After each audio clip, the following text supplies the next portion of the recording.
लड़का पटावे के लड़का पटावे के लड़का पटावे के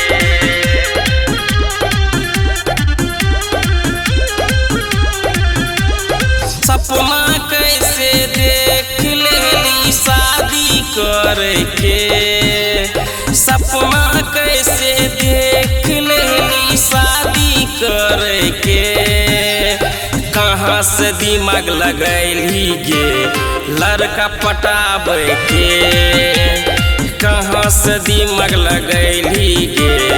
हमरा छोड़ के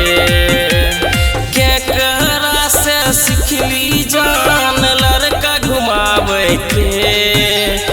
कहाँ से दिमाग लैली गे लड़का पटावे के कहाँ से दिमाग लैली गे लड़का पटावे के लड़का पटावे के लड़का पटावे के गणपति रिकॉर्डिंग स्टूडियो भवानीपुर।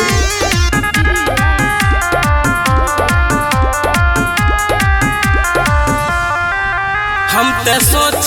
लियो गे जान तू हमार छी गे हम ते जाने नहीं रहियो तू धोखा देबी गे तीर मारे रही जान पीठ पीछे पीछे गे तीर मारे रही जान पीठ पीछे पीछे गे रमेश दीवाना के धोखा देली हमरा छोड़ के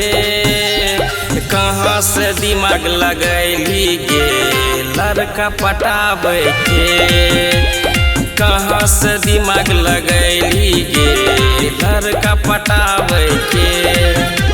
सपना कैसे देख लेली शादी करके